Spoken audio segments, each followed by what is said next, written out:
Yang gue sedih tuh Der adalah gila gue puluhan tahun kerja keras gitu. Gue bisa berangkat tuh bener-bener jam 5:30 pagi, balik tuh bener-bener tengah malam karena nggak berhenti tuh kerja gitu loh. Ya gitu aja, Gon.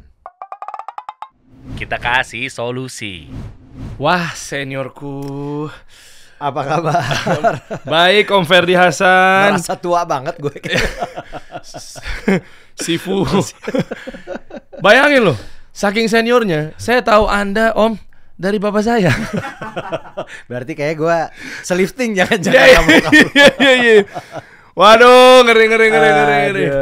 Om Ferdi dari zaman dulu sampai sekarang nih saya sebuah kehormatan loh. Kok mau loh mampir ke ruangan anak muda yang jauh di bawah junior? Justru gue tuh pas lagi pandemi belakangan gue lihat kita kan nggak terlalu banyak aktivitas ya saat pandemi. Iya, Gue oke. lihat-lihat orang bikin apa, terus ada Derry bikin kasih solusi ini, gue bilang keren banget sih Der.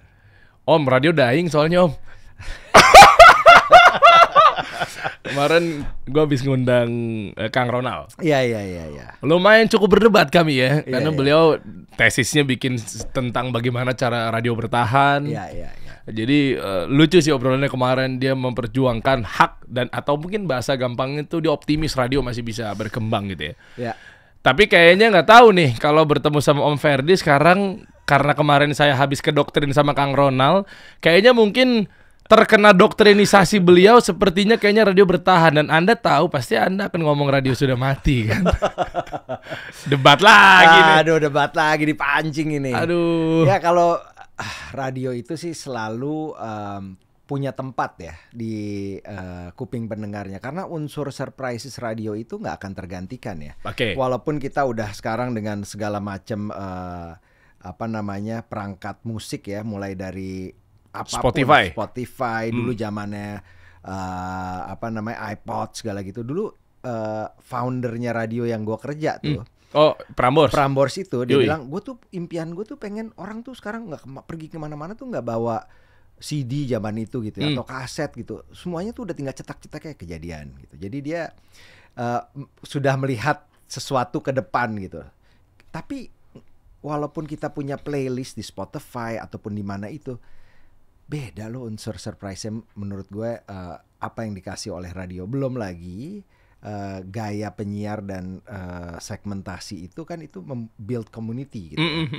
Itu beda. Tapi di sisi lain gue harus setuju dengan apa yang lo sampaikan. Kelihatannya memang sunset ya. Karena berat dengan adanya semua yang serba digital ini gitu ya. Para pengiklan, karena kan ya media hidupnya dari pengiklan Iya. gitu. Ini lihat aja penuh gini Iya, kan? iya, Berarti iya, hidup iya, banget gitu. Apa namanya? Iya. Itu kelihatannya sudah mulai shifting kali ya untuk penempatan iklannya. Apa bahasa kasarannya, mereka brand nggak percaya lagi sama mobilitas atau behavior audiens atau konsumen ketika masuk mobil, bukannya begini tapi begini gitu.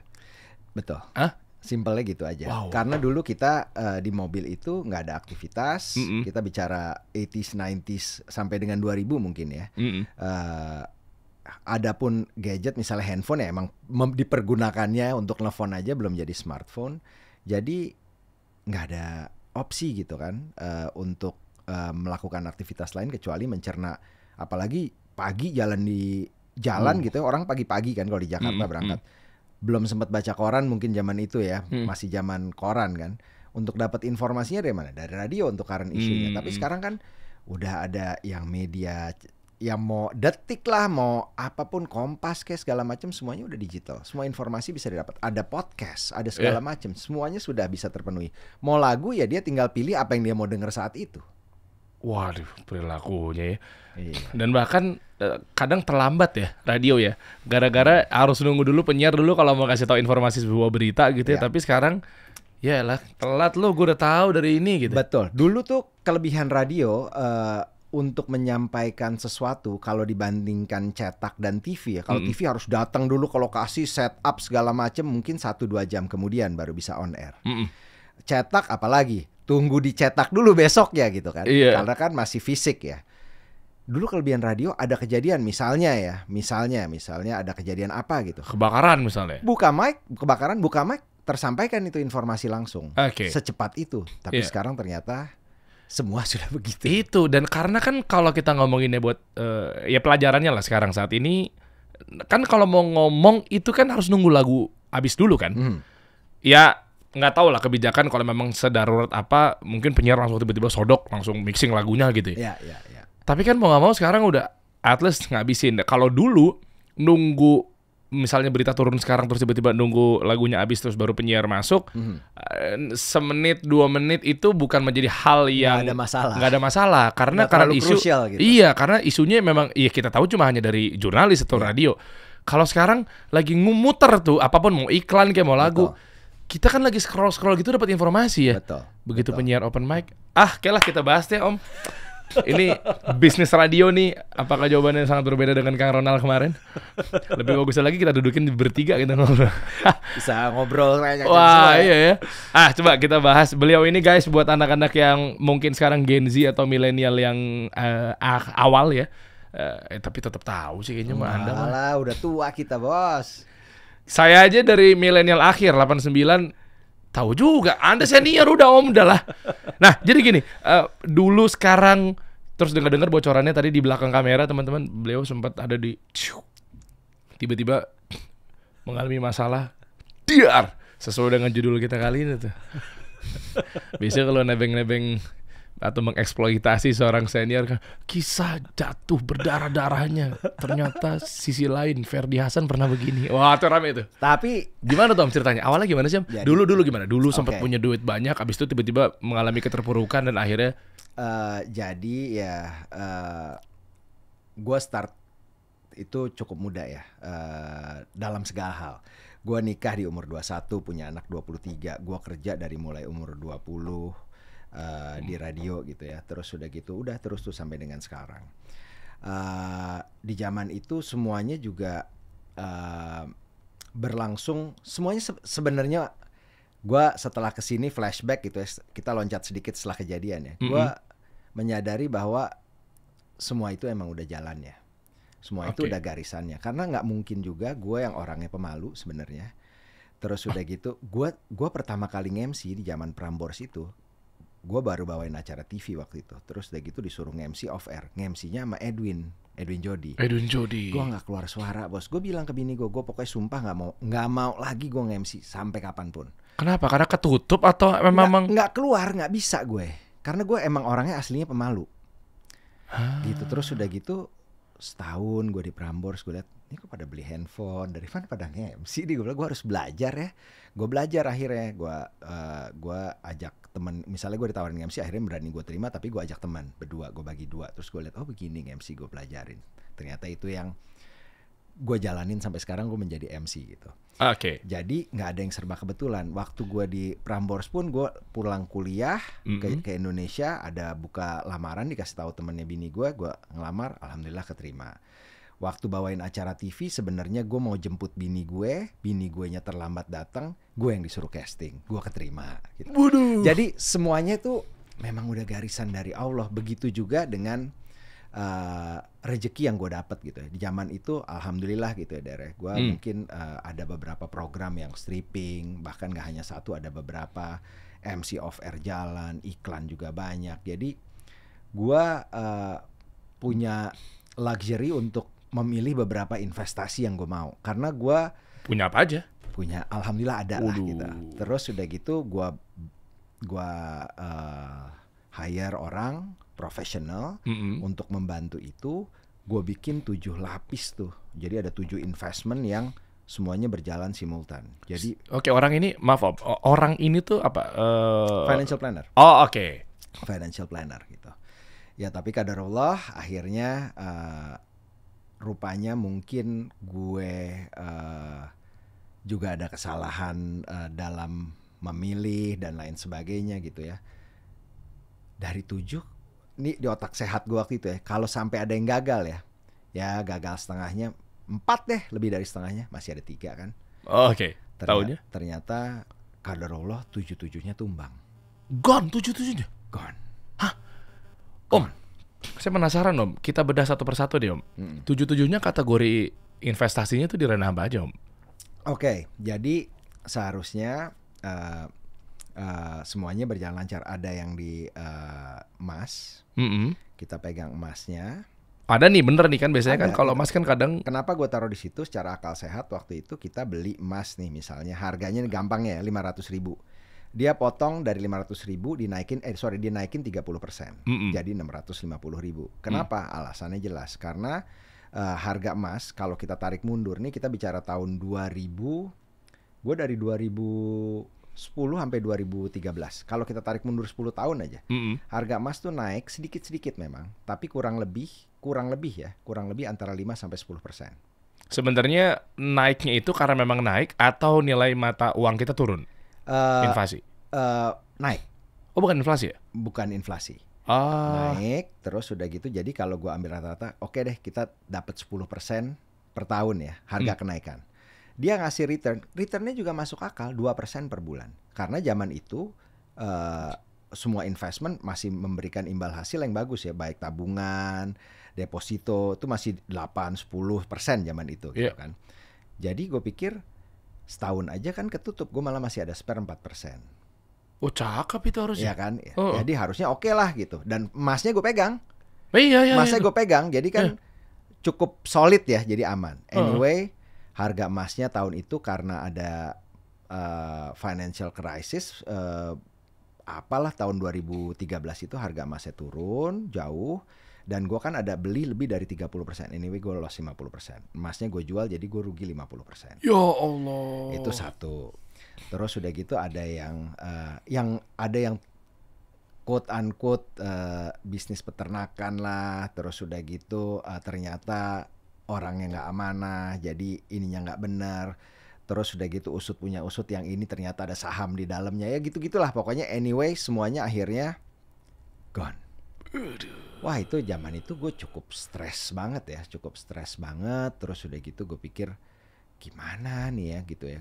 Yang gue sedih tuh Der adalah gila, gue puluhan tahun nyari kerja keras gitu. Gue bisa berangkat tuh bener-bener jam 5:30 pagi, balik tuh bener-bener tengah malam. Karena gak berhenti tuh kerja gitu loh. Ya gitu aja, gone. Besar ya, cukup besar waktu itu. Sorry Om, kalau boleh tahu cukup besarnya berapa? Biar keukur bahwa ternyata stressful orang tuh ketika gede banget. Terus tadi sempat disinggung ya, mungkin untuk orang ada yang lebih gede, mungkin ada sebagian orang besar juga gitu, ada yang mungkin besar gitu. Pokoknya di atas 10 digit. Di atas 10 digit? Yes. 10 digit tuh gue lupa lagi. Puluhan miliar lah. Gitu. Alhamdulillah nggak gila Om. Hampir gila tuh. Hampir gila lah. Stres gila. Terus udah gitu belum lagi gue harus berproses dengan hukum ya kan, karena gue harus ikhtiar dong untuk mencoba. Itu kan very stressful banget ya. Polisiin aja. Itulah waktu itu kan dipolisikan. Gitu. Oh, sempat ada udah masuk tuh. Jadi kita proses lah gitu. Ya akhirnya itu pun proses itu cukup membuat stres gitu ya.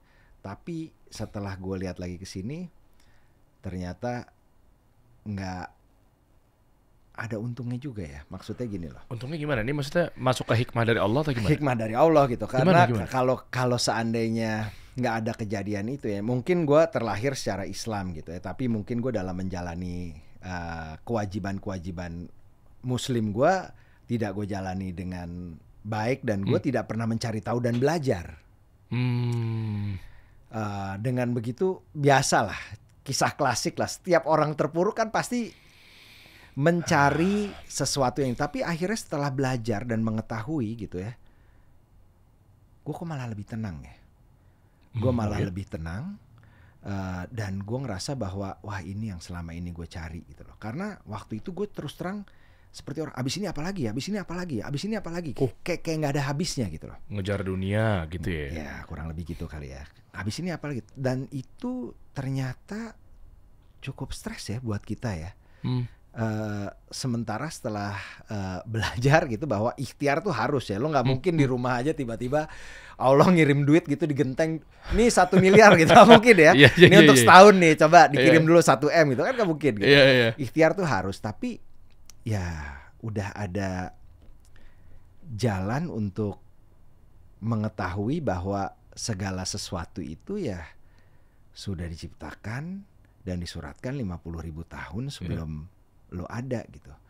Bahkan gue akhirnya nggak mau terlalu gimana lagi, maksudnya nggak mau terlalu sembrono ini itu.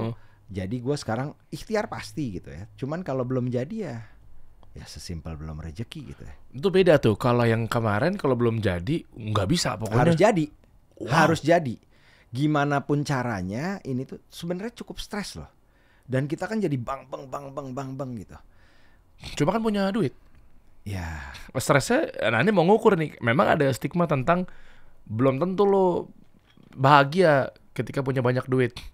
Misal kalau ternyata duitnya itu nggak berkah, dilarikan buat pengobatan sakit misalnya. Satu. Terus udah gitu siapa bilang kalau banyak duit itu nggak lo tenang? Belum tentu juga bos. Lo kadang-kadang stres juga naruh di tempat yang bener atau nggak? Iya. Serba salah lah manusia. Punya duitnya takut salah naruh. Nggak punya duitnya lebih pusing lagi. Oke. Ini kalau ngambil kesimpulannya kan tadi kan Om Ferdi sempat singgung nih mengenai mungkin kalau bahasa kasarannya jauh dari Allah misal. Ya.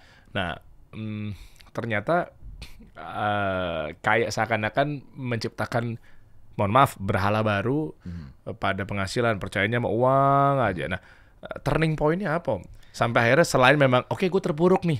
Tapi kan ada juga yang orang terpuruk tapi nggak ingat Allah. Ya mungkin hidayah nggak, atau mungkin nggak dibuka segala, gitulah. Turning point-nya gue akhirnya waktu itu bener-bener down ya. Very, very stressful. Apalagi nggak ada pegangan. Nggak ada pegangan dalam arti keluarga sih support ada ya. Mereka yang menguatkan kita, support system. Maksud gue batin nih kosong gitu loh. Sampai gue inget ada sahabat gue namanya Ai. Dia itu selama 7 tahun ya datang ke rumah gue ngajak untuk belajar agama. 7 tahun? 7 tahun. Tanpa bosan ya. 7 tahun tuh bisa sebulan sekali, 2 bulan sekali, sebulan sekali. Nggak putus. Fair. Kita sholat, kita ke masjid, kita dengerin ceramah, ini gitulah gitu. Waktu kejadian itu gue ngerasa bahwa wah ini udah bukan kuasa gue lagi gitu. Tadinya gue ngerasa bahwa semua itu adalah ini karena gue nih, ini gue bisa begini. Itu gue udah nyerah tuh, gue udah bener-bener nyerah.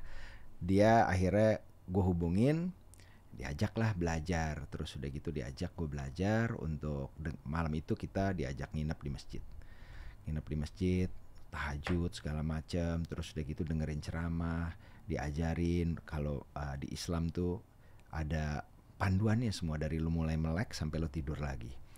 Kalau lu melakukan ini, sunah-sunah itu, hidup lo tuh semua pahala dan tujuan. Gue tuh selalu bertanya dalam waktu itu ya sebelum gue belajar, reason lo diciptakan di dunia ini apa?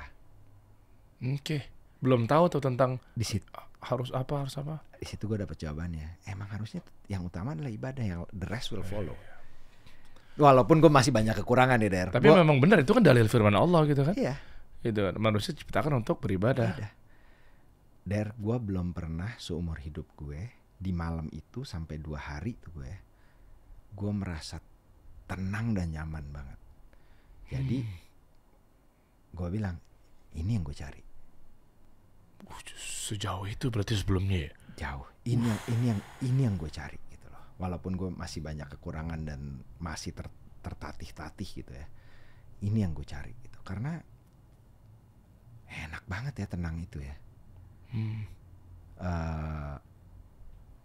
Gue ngerasa dan gue lebih menghargai banyak hal ya. Yang tadinya mungkin sepintas kayaknya ya menghargai, cuman selewat aja gitu. Gue lebih menghargai kebersamaan sama istri sama anak gue, lebih menghargai teman, lebih menghargai everything lah gitu. Gitu. Tapi kondisi keuangan saat itu mungkin memang iya tenang. Nggak mungkin kita dekat sama Allah nggak tenang, pasti tenang. Balik lagi terkait dalam hal mungkin penghidupan, nafkah dan seterusnya, job tetap masuk Om? Job tetap masuk. Tetap masuk. Ini kan kita bicara yang di luar gue di entertainment, yang di luar entertainment gitu. All the investments lah gitu. Gitu. Tapi job tetap masuk. Terus udah gitu. Tapi gue itu kan kejadian 2013. Gue tahun 2010 atau 2011 gue udah mau emang nggak di TV. Memang pilihan.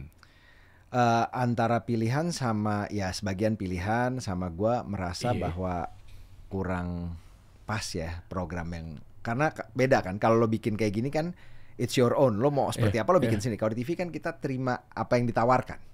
Pantesan dari 2010 sampai 2013 akhirnya memilih 3 tahun vakum lah, lalu nginvest gitu kan. Invest ini udah cukup lama deh. Oke. Yang tadi yang puluhan miliar. Ya itu jadi gue dengan financial planner ini dari tahun 2008. Jadi bukan baru proses 1 tahun 2 tahun, jadi cukup lama juga. Berarti pilihan 2008 udah nginvest terus abis itu 2010 itu mundur itu kan biasanya kan ini kan pisau bermata dua. Ada yang bilang artis ngilang tuh tiba-tiba dia nggak laku lagi katanya, atau memang pilihannya memang nggak mau di dunia itu kan. Nah berarti pilihnya kedua Om ya, bukan yang karena memang nggak. Kembali ke karakter gue orang yang nggak begitu nyaman sebenarnya. Kalau lo lihat gue juga nggak terlalu banyak gue muncul di sana sini. Gue jadi kerja itu memang untuk mencari nafkah. Kayak gue MC segala macam tuh gue untuk mencari nafkah. Jadi gue bukan untuk mencari popularitas dan lain sebagainya lah gitu. Tapi kan di TV juga nyari nafkah. Iya, cuman maksud gue kan nggak kalau gini ya, di off air itu gue sangat menikmati dan senang. Oh iya sih, memang kalau karena di TV karakternya beda-beda ya. Antara kayak kita siaran di radio beda, di radio juga gue senang, gue suka karena gue senang musik. Di TV itu kan suasananya beda, kalau di off air kan juga beda lagi gitu. Dan kalau di off air ya memang semua mata kita bisa atur ini mau kemana. Kalau di TV kan malah kita diatur ya. Kurang lebih gitu ya. Kurang lebih gitu ya. Dan saya suka diplomatisnya ya, Om Ferdi. Tapi kalau dapat tawaran pun misalnya gede banget, masa nggak diambil Om? Kalau sekarang emang programnya cocok segala macam ini. Oh lebih ke situ. Ya. Jadi bukan karena langsung diutamakan uangnya. Bukan. Terus kata yang baru, lo enak Om. Udah jadi, udah kaya. Enggak juga, kaya dari mana? Kan gitu giliran kita bilang misalnya enggak lah sekarang gue lebih milih gitu ya. Itu netizen ada aja tuh yang hate. Iya. Dia kan tahu aja kan kayak lo enak gitu. Enggak, karena gini, bukannya gue memilih karena industrinya juga udah beda. Sekarang kan kalau dilihat TV program kan lebih seru-seru. Terus udah gitu ini. Karena kan gue dalam membawakan acara dan gue juga di segmentasi gue yang gue bawain acara beda dengan apa yang ada di saat ini kebanyakan yang ada di program-program yang ada gitu. Iya, sekarang demand-nya karena memang banyaknya. Ini ngaruh kali ya, sekali kita bahas aja. Demand-nya itu kan jadinya pada minta seru-seru gara-gara isinya TikTok, isinya Instagram. Seperti itu. Mayoritas begitu. Jadi sehingga kita dipaksa atau mungkin digiring. Kalau nonton acara-acara yang, mohon maaf ya, mungkin agak smart dikit tuh kayak rating share-nya tuh di Nielsen tuh kecil gitu loh. Jadi mau sampai kapan gitu kan orang TV mengikuti apa mau yang netizen. Nielsen dan netizen maksudnya. Iya betul, double N tuh Nielsen dan netizen gitu ya. Ya memang mudah-mudahan ke depan ada lah ya program-program yang memang benar-benar kualitasnya tuh ya sekarang juga ada banyak gitu. Maksudnya yang kualitasnya tuh bagus lah dan juga nyaman dan enak untuk ditonton oleh semua gitu. Nanti pada saatnya mungkin ada aja ketika memang edukasi sudah sampai Om kali Om ya. Amin ya. Tapi balik bentar ke si itu yang tadi bilang akhirnya from this to this gitu ya. Dari yang tadinya begini ibarat kata ngejar dunia terus-terusan, akhirnya dapat hikmahnya. Allah tegur dengan jatuh atau kebangkrutan 7 investment gitu ya, sampai akhirnya menemukan titik bahwa wow dekat sama Allah, masya Allah ya gitu ya. Nah terus itu gimana perbedaannya? Dalam artian nggak tahu ya mindsetnya ketika orang yang katanya hijrah apa misalnya yang katanya belajar agama tuh kan mau ngapain lo, mau jadi gembel hidupnya gitu kan, mau tinggal mau jadi merbot gitu kan konotasinya kan kalau dengar kata-kata aku mau taubat, aku mau ini gitu ya. Nah itu kan negatif. Tapi coba kita buktikan bahwa ketika memang dekat sama Allah, gimana tuh kan ketika kita takwa semaksimal mungkin, Allah gantikan dan Allah berikan rezeki dari arah yang gak disangka-sangka. Nah ternyata dampaknya benar-benar dirasakan gak Om? Singkatnya mungkin jadi saat dalam proses belajar itu ya, jatuh bangun sampai dengan hari ini ya, cita-cita gue sih pengen masuk Islam secara kafah lah, udah pol gitu. Cuman itu tentunya membutuhkan waktu dan juga proses gitu kan. Ya kalau ditanya berat, pasti berat lah.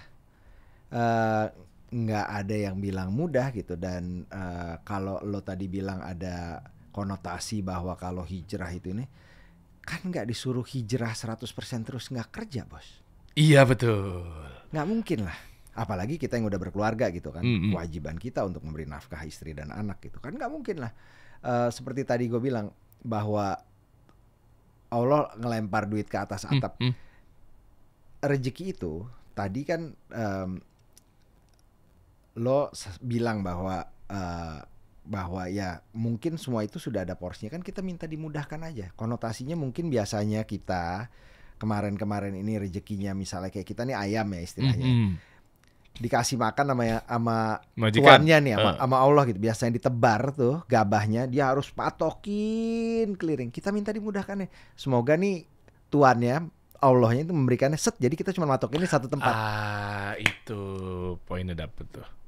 Mungkin minta dipermudah karena porsinya udah ada. Ya. Waktu itu mungkin kalau bahasa kasar maaf ya, kayak kurang pakai tauhid gitu ya. Jadi kita tuh taunya nggak ngoyo, kita kesana. Tadi kan analogi ayam tuh bagus sih. Kita kejar ke sana, udah capeknya dapet, waktu sama keluarga juga jadinya terbengkalai. Betul. Kalau sekarang gara-gara dekat ikhtiar yang betul-betul kita deketin Allah dan seterusnya, ya memang di sini dan lebih yakin bahwa nggak akan kemana. Satu itu, dan kalau kita pas lagi yakin, iman lagi bagus ya, lagi semua dijalankan sesuai dengan sunnah dan baik gitu ya, itu bener-bener yang lo bilang tadi tuh. Kadang-kadang bener-bener rezeki datang dari tempat yang tidak pernah kita sangka dan bayangkan sebelumnya. Gitu. Beneran, itu alhamdulillah gue ngerasain. Wow. Gitu. Dampak luar biasa ya. Ya masih belajar deh. Wah, lo enggak dong, maksudnya sama semua juga belajar juga Om. Tapi artinya itulah yang dirasakan ketika memang kita sangat bergantungnya hanya kepada Allah, itu poinnya. Betul. Dan kekuatan itu yang akhirnya bisa membuat kita bangkit dan balik gitu kan. Bangkit dan balik dalam arti ya tadi itu seperti gue bilang, balik lagi yang kalau bilang tadi, once lo hijrah ya lo balik lagi dong kerjain apa yang lo unfinished sama unsettled business sebelumnya. Lo kerjain, lo cari lagi peluang-peluang, lo coba lagi, lo ikhtiar lagi. Cuman sekarang dengan panduan yang bener, niatnya bener. Karena kalau semua tuh nawaitunya, Bos. Ya. Begitu nawaitunya, misalnya kita ngasih uang untuk istri gitu. Lo misalnya sesimpel itu ya, kasih ya sekarang bismillahirrahmanirrahim gue sedekah untuk istri gue. Karena kan sedekah terbaik adalah untuk orang terdekat istri dulu. Itu aja udah jadi pahala gitu. Tidur kita sebelum tidur tadinya cuma 8 jam. Gila, seperti kalau kita umur kita 63 tahun seperti Rasulullah SAW, berarti kalau kita tidur 8 jam, 20 jam lebih kita tidur, Bos. Karena kan sepertiga hari kita tidur. Sayang banget lo gak baca doa sama segala macam sebelum tidur. Berarti kan lo buang sepertiga hidup lo tanpa doa, tanpa ibadah. Ya things like that lah. Jadi semua ya kita belajar gitu. Wih. Cuma masalahnya ketika memang ternyata mau ada rezeki baru tentang oke lah kita balik atau tawaran ke radio misalnya yang memang jiwanya Om Ferdi banget ya. Mau TV tadi katanya udah nggak ada celah lah, nggak tahu, atau milih kodenya begitu sih, ya kan? Atau mungkin cetak, ya gimana, nggak mungkin juga. Oke lah radio. Tapi masalahnya radionya masih bisa diperjuangkan. Kalau yo kayaknya nih menyambung obrolan di highlight yang pertama kali kita bahas nih. Radio kayaknya ini lo nanya gue untuk siaran lagi atau prospek radionya? Boleh. Nanti akan dua-duanya nih. Tapi kita berangkat dari radio nggak akan jalan kalau nggak ada penyiarnya lah ibaratnya gitu ya. Meskipun ya beda cerita lah kalau memang ada muter playlist doang apa segala macem. Iya. Tapi SDM-nya yang buat pencari ladang uangnya kan pasti dari penyiarnya ya. Yang menjadi ujung tombak. Oke, kita ngomonginnya misalnya balik ke penyiar. Dulu kan Om Ferdi dari Prambors, female, Brava. Nah, itu tuh di grup saya tuh di Brava tuh sebelum Steny kan. Iya, betul. Nah artinya, tapi ngeliat kondisi sekarang, ya lihat gitu loh. Ada beberapa grup radio juga kayak nyambung-nyambungan, tutup, nggak lama tutup lagi yang ini, Itu mungkin bisnisnya udah nggak semenarik dulu kali Om. Pastinya begitulah. Seperti tadi gue bilang bahwa ya mungkin udah sunset ya. Iya. Dengan adanya podcast ini, terus dengan adanya Spotify dan juga pilihan-pilihan yang lain, kelihatannya dulu masih bisa gini ya, kayak TV ya. banyak sekali yang udah nggak nonton TV kan. Banyak. Ya. Iya. Banyak sekali. Dulu gue masih beranggapan bahwa yang masih ditonton itu di TV itu adalah live event, sports misalnya, Oh, oke. atau live event penting, Oke. atau berita. Ternyata berita juga sekarang kalau kita lihat beberapa yang ada di sini kan sudah mulai tergeser juga dengan apa yang di digital. Iya, lebih cepet TikTok sih. Lebih cepat juga. Iya. Visualnya juga ada. Iya. Kalau dulu kan hanya baca teks ya, kita baca berita. Sekarang kan ada visualnya. Orang butuh visualnya, udah tergantikan semua. Jadi the world is shifting. Wow. The world is shifting. Jadi it's not about the pipeline, it's all about the content. Wow, berarti bisa debat 2 hari 2 malam nih sama Kang Ronald Surapraja nih. Beliau masih minum dulu deh. Soalnya kadang ngobrol sama dia kita kesirep tuh. Iya. Ntar ngobrol sama Om Ferdi juga kesirep juga nih. Sebenarnya pendirian saya di mana nih? Dua-duanya bawa insight nih. Berarti udah bener-bener gak ketolong lagi. Versi Om Ferdi aja deh. Ya kalau di Jakarta orang mungkin masih dengar radio sama ya itu tadi kan kita radio itu kan format driven ya bukan kalau TV itu kan program driven. Orang itu loyal sama TV itu karena program tertentu. Nggak ada orang wah gue Trans TV banget nih gitu, nggak ada ya. Iya. Kalau radio kan gue misalnya Prambors banget. Kenapa? Karena formatnya, baik penyiarnya, gaya lagunya, gaya penyampaiannya, itu tuh sepersonal itu. Dan itu ada komunitasnya masih ada, jadi mungkin masih bertahan. Tapi kan semua bertahannya itu kan kalau misalnya nggak ada pengiklan berat bos. Dari mana overhead untuk bulanannya? Ya mungkin BEP atau lebih dikit gitu ya. Tapi dari iklan sih. Iya. Memang. Sementara yang mau dikasih solusi ngantri. Iya kan? Saya suatu sisi pengen seneng dari seminggu sekali jadi tiap hari. Aduh. Berarti ini kesimpulan bahwa bagus sekali. Emang kalau senior tuh diplomatis deh. Masuk tuh barang ya. Masuk tuh ya. Mau ngasih tahu bahwa TV udah jarang loh pada bypass ke digital loh pengiklan gitu ya, tapi masuknya rapi banget. Beda kalau MC senior sama MC yang kawakan kayak perawakan kayak saya gini nih. Enggak, sama-sama lah kita. Iya juga ya. Lu sadar nggak ya? Makanya kemarin sempat rame. Pernah tahu nggak waktu itu sempat heboh Om Deddy Corbuzier menginisiasi kita semua para kreator digital bahwa ada isu tentang media mau dibungkam. Artinya ya, kalau kemarin ini ya. Iya. Kan begitu disinyalir ketemunya sama ya orang-orang atau oknum tertentu lah yang katanya dia udah investasi banyak di peralatan dan kapital di TV. Ya itulah pokoknya katanya begitu simpang siurnya. Iya. Nah, sehingga dibikinlah satu narasi, taunya begitu ditelaah lebih dalam ketemu. Apa tuh masalahnya? Aduh, jangan dipancing. Kan lu gantung ceritanya, kita nggak tahu akar masalahnya gimana ngejawabnya. Sama yang tadi Om juga kode Om. Dia tahu dia kebakaran jenggot juga. Kenapa bypass ke kreator digital ya? Iya, Kenapa nggak ngiklan di media buying atau di kita langsung nih iya, gitu. Karena kalau gue sebagai orang awam lah gitu ya, simple aja gitu ya. Dulu kita bayar iklan di prime time TV nih ya. Harga misalnya 100 juta ya. 100 juta di digital udah meriah banget bos. Dan semua udah terukur. Ada insight, semuanya udah lu bisa lihat sesimpel itu gitu. Sementara di maaf ya, kalau di media konvensional ratingnya people mattersnya kita belum tahu siapa. Real time nggak? Nielsen kan lembaga paling terukur sejagat raya, kan acuannya Nielsen. Iya. Tapi Nielsen bisa dibayar ya? Wallahualam. Minum lagi. Saya nanya lo, lu jangan giring lo. Saya juga nanya, wallahualam. Iya, saya nanya. Minum lagi. Saya nanya. Kayaknya enggak lah, sekuat Nielsen masa bisa dibayar. Saya nggak ada komen apa-apa, saya hanya minum. Ya ini mbak intinya. Tapi masih banyak juga yang percaya sama TV. Oh iya dong, TV masih berjalan karena masyarakat kita kan 280 juta hampir ya, 270 juta lebih.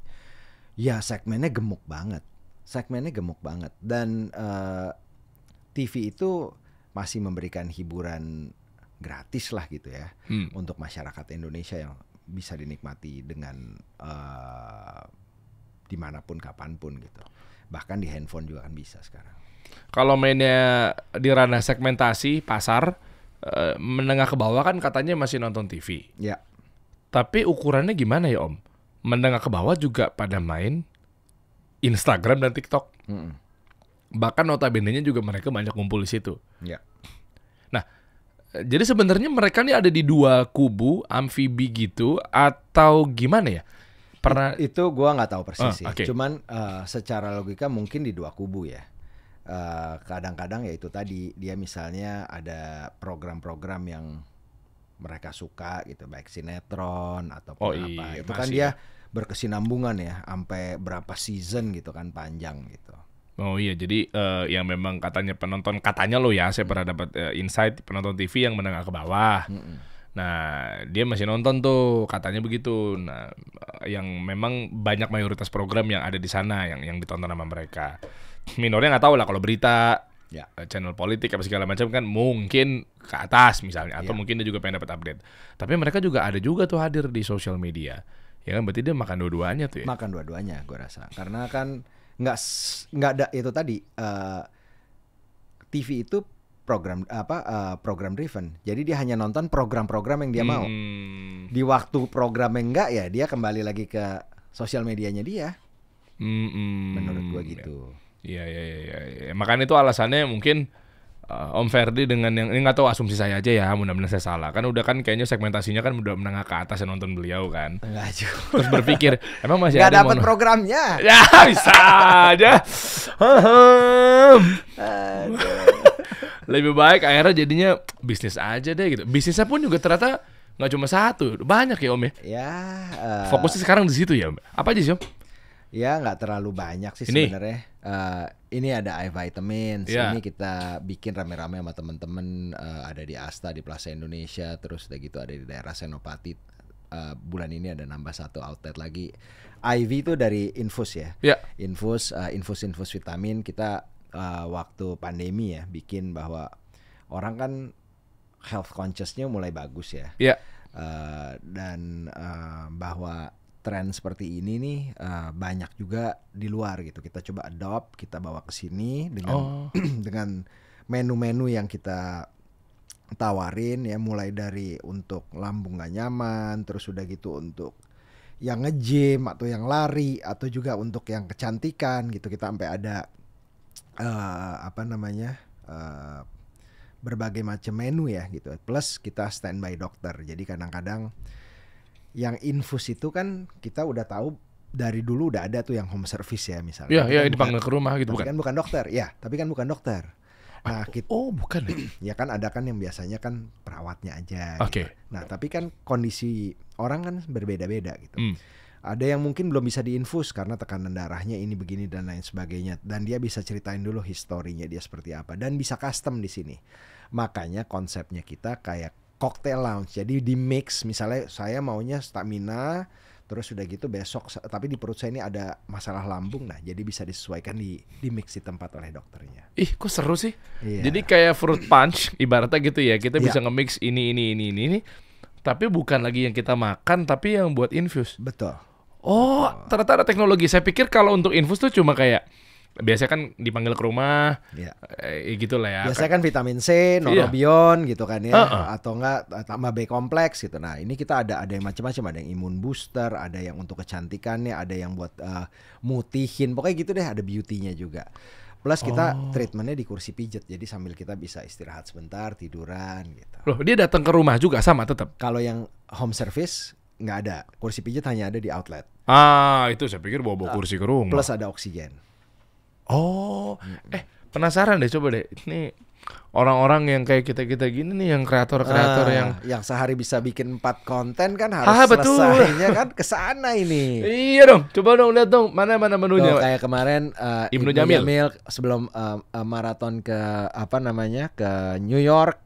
Dia infus sana gitu. Gue partneran sama istrinya juga gitu, sama Ririn. Ririn. Ririn ada di iVitamin ini. Ada iVitamin ini. Coba atas dong menunya dong. Ini cocok banget nih. Oh iya, kemarin mereka pada kesana ya. New York ya, ada Raffi New York. juga kan? Betul. Fadil Raffi gitu-gitu juga, ya. Betul. Coba dong. Menu ada yang nomor 3 tuh. Coba tuh. Nah ini. Nah ini nih, apa aja di sana. Jadi kita bisa request. Ini kita pengen coba segerin kulit sama buat stamina. Nanti cairannya diracik lah gimana? Betul. Masuk? Bisa. Itu dan dokter langsung yang Dokter langsung. Dan dokternya memang standby di lokasi. Dan itu dapat insight juga nggak ketika atau mungkin dia advising ke kita bahwa nggak bisa kalau ini karena kondisi badan kamu lagi kayak begini. Misalnya kan ditanya hari ini ada yang minum obat apa 24 jam terakhir kondisi badannya. Ada yang kadang-kadang udah datang nggak bisa diinfus karena tekanan darahnya terlalu tinggi misalnya. Ntar ditunggu dulu misalnya nggak turun juga ya berarti nggak bisa diinfus. Gitu. Cuma kalau dipakai paket semua tuh apa ya? Gue nggak tahu nih namanya apa, overdosis gitu nggak sih? Nggak ya? Kan kita kan sekali infus misalnya dicombine 2, misalnya saya mau imun booster sama yang satu lagi untuk yang lambung. Supaya ini 2 gitu. Ini kan maintenance ya. Jadi sebenarnya adalah treatmentnya bukan hanya pas kita capek gitu, tapi kan ada yang bisa dilakukan berkala gitu. Oh, jadi misalnya kita penggabungan ini sama lambung, nanti besoknya lagi pengen kita mutihin biar agak seger, biar kayak saya gini tuh jadi kayak glowing Arab gitu. Keluar topik bentar dong, Om Ferdi Arab kan ya sama bule ya? Bukan. Bukan Arab. Gue Banten. Enggak ada Arabnya. Ya ampun lo gak percaya. Bokap bilang ada Arabnya. Bokap lo ngarang. Lah bener kan? Beneran. Banten, bapak gue, ibu gue Banten. Mentang-mentang lagi tahun Gini, panas kali Om. Kalau bokap lo maksain sama lo maksain boleh deh. Gue mungkin gini. Mentang-mentang sekarang di era tahun panas takut dibilang politik identitas kali. Gue barang lokal kualitas ekspor. Wah ini punchline. TV Eropa harga Jepang kali ya. Iya gitu aja lah, bikin simple aja ya kan. Iya. Anyway lah intinya begitulah ya. Oh ini paketnya deh. Itu ada yang rehydrate, jadi isinya tuh ada vitamin A, B1, B6 dan lain sebagainya. Ini yang hydrate nih plus O2, jadi kita sambil pakai oksigen. Terus ada yang lain lagi. Seru banget. Jadi bisa kayak apa ya istilahnya ya? Ya diracik gitu lah ya. Kita pengen begini langsung, malah tepat pada sasaran. Kalau yang ini udah ready, tapi yang diracik di luar ini, misalnya mau apa nih. Tuh best use-nya dikasih tahu tuh untuk daily immunity, pre and post traveling, health maintenance, untuk energy booster. Ini yang imun booster premium, ini isinya ini. Kurang lebih dripnya 45 menit. Disarankan 1 kali seminggu gitu. Kurang lebih begitu. Cara mainnya gitu. Coba play lagi. Ada apa aja nextnya? Bisa nggak? Nah, ini yang Fabulous nih kerja sama Karen Delano nih. Ini untuk isinya retinol nih segala macam. 5 dalam 1 IV infusion gitu. Untuk detox, repair, rejuvenation, untuk glowing. Nah, lo mau glow bisa nih. Oh, pantesan gitu. Karen Delano tuh mukanya glowing banget sekarang. Ya? Iya. Oh, ternyata ini dan ini paketnya dia tuh biasanya ini dia nih yang banyak-banyak begini nih. Iya. Kan dia kan selebriti kan. Betul. Glowing man banget tuh. Betul. Nah, oke, lanjut. Nah, ini ya kerja sama jadi nggak harus kolaborasi sama selebriti atau apa ya? Enggak. Beda-beda paketnya, tapi memang biasanya representatif tuh. Ini yang buat cewek yang glow ya, untuk menguatkan rambut, kulit supaya lebih lembab, sama untuk kuku ya, itu isinya ya itulah, di dalam ada vitamin A sampai dengan anti free radical agent. Lah, retinol niacinamide itu kan biotin, itu kan obat nggak tahu kalau biotin ya. Kalau itu kan biasanya kan obat luar ya. Ternyata dokter sedemikian rupa dibikin dengan komposisi tertentu ya, dengan dosis tertentu, ini bisa dipakai untuk ini. Berarti harusnya lebih ngefek ya kalau dari dalam ya. Ya. Dan kenapa kita coba IV ini instead of obat oral gitu kan? Vitamin semua udah ada, dan ada orang yang bilang itu bahwa memang betul tubuh kita sudah produce vitamin. Kemarin ini gue baru ngelakuin saliva test ya. Jadi sekarang ada tesnya tuh, pakai saliva, kita 1 kali ngeludah gitu, dikirim keluar, itu keluar tuh tubuh kita produce vitamin apa yang sudah nggak perlu kita konsumsi lagi, sama apa yang diperlukan. Wih, keren deh. Ya jadi memang tubuh kita produce vitamin. Yang oral itu tentunya diserap tubuhnya lebih cepat yang ini. Makanya kalau yang butuh instant result gitu ya, misalnya gue mau event nih Jumat, Sabtu, Minggu nih, padet banget.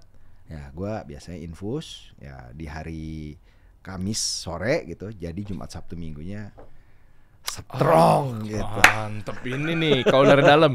Bener-bener loh guys, ini kan ada kata biotin ya. Jadi mengingatkan saya tuh klimis banget, saya tuh clean banget untuk brewok. Nggak tumbuh. Ada di highlight di Instagram Maksudnya saya. nggak tumbuh? Ini tuh bikinan. Diminum.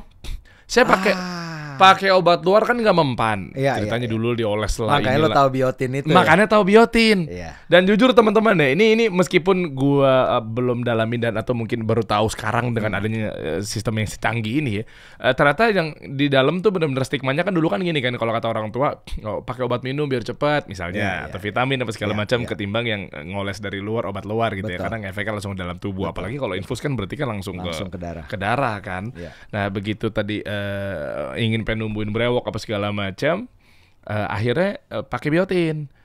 Ada yang ukuran, mohon maaf kalau salah 1000 mcg tuh gimana sih ngomongnya nggak tahu lah. Nah, kita minum tuh ngebut banget. Iya kan? Ternyata obat dalam tuh ngaruh. Nggak tahu nih kepentingan biotin di sini, mungkin dokter lebih paham untuk terkait. Itu kan ada. Oh iya, untuk oh rambut iya. Iya. Wah, Coba dong. wah.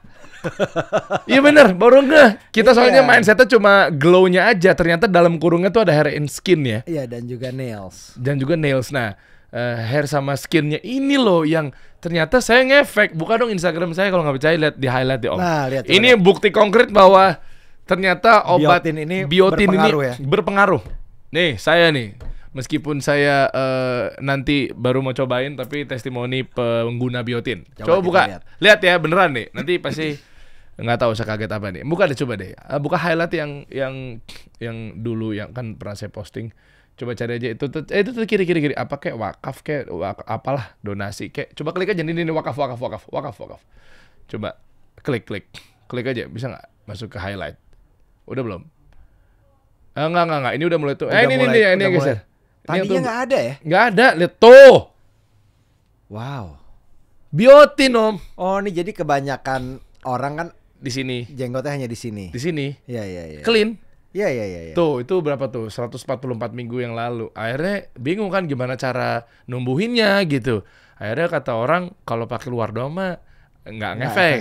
Ternyata minum aja pakai di dalam. Lebih cepat memang. Lebih cepat. Ini pun nggak lewat darah, cuma baru diminum kayak macam kapsul gitu, oil gitu. Ini yang diinfus ada yang malamnya belum ada, besoknya udah tumbuh loh.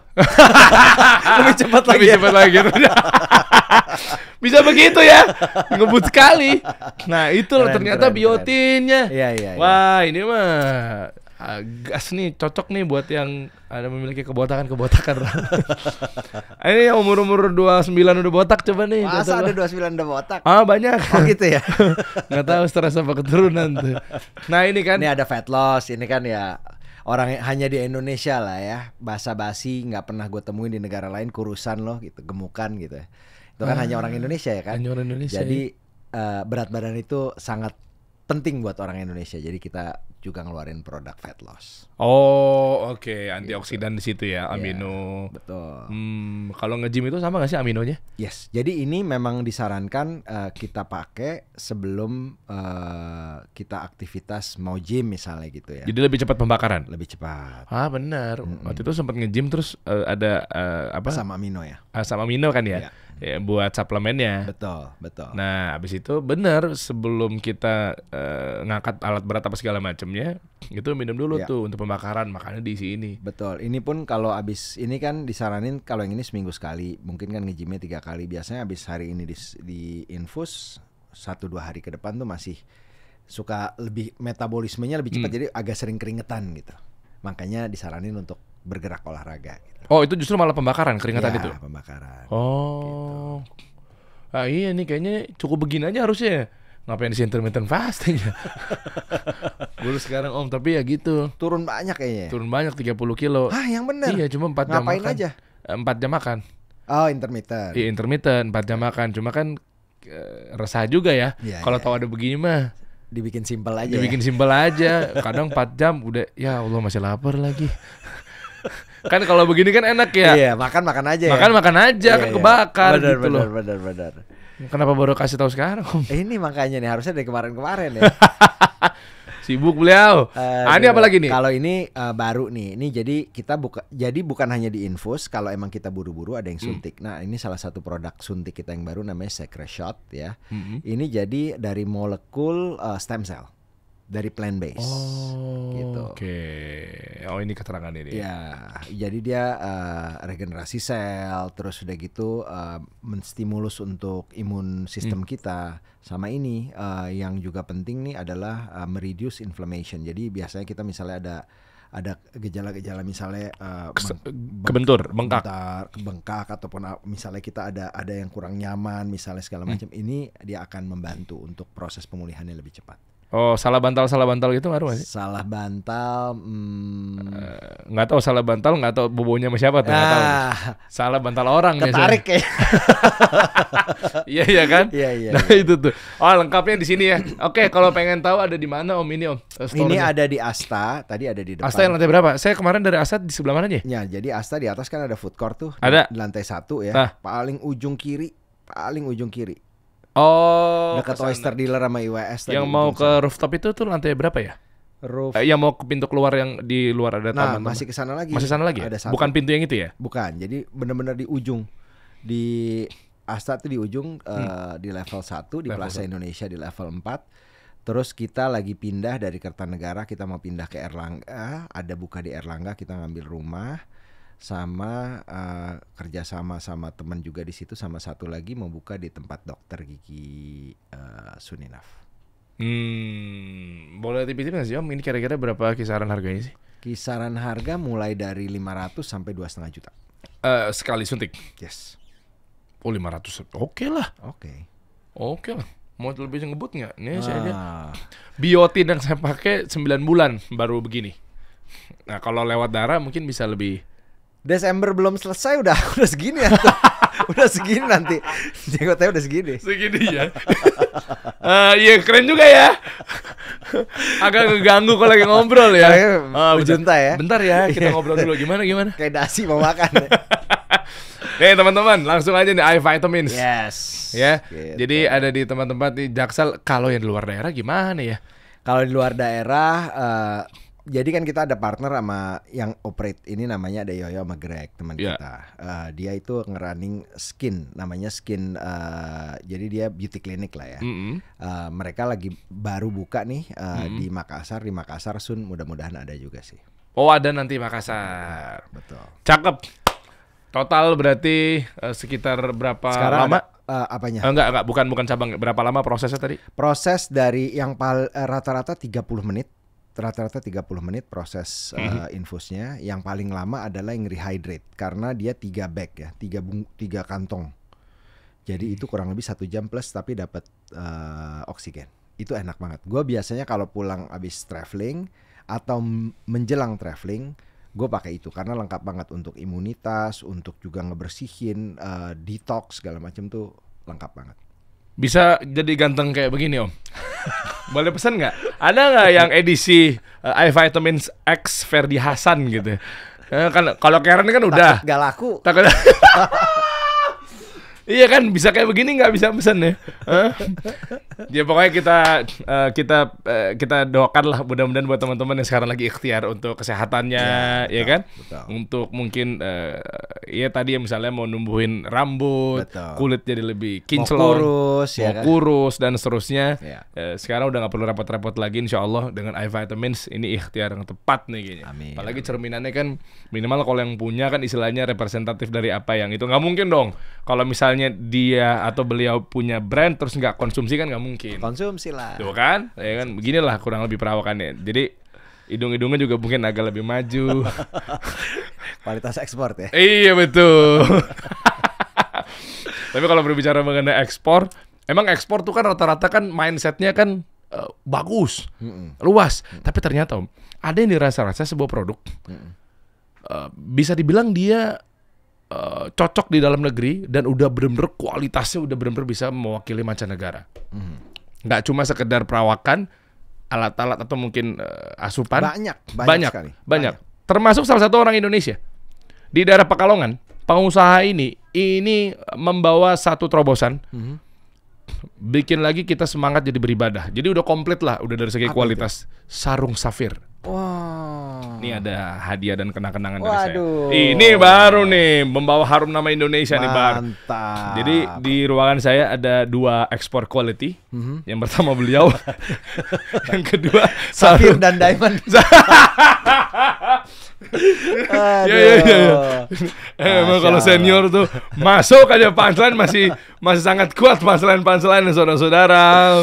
Gaya siaran ini ya nih ya. Jadi sarung safir, sarung tenun pilihan kita. Waduh, mantap nih. Nah ya, jadi ada safir and diamond. Bukan Member batu member ya. Kalau yang ini member Diamond. Iya. Nih Om, Aduh, terima kasih banyak, Der. sama-sama. Masya Allah. Kan kita juga pengen dapat pahala juga, Wah, Safir juga kita pengen dapat pakai pahala. sholat, insya Iya Allah. dong, kita Ini dapat pahalanya. Emang kalau ngasih hadiah ya, Iya, Om. kalau yang bisa pahala jariah gini asik. Oh iya benar. Udah, bener. Nah, Om pintar. Jadi benar visi misinya Safir nggak cuma bikin kita jadi tampil percaya diri atau mungkin kenyamanan dalam memakai ya, dari kelihatan dari luar gitu ya. Betul. Tapi kan pas banget produknya untuk beribadah juga kan. Betul.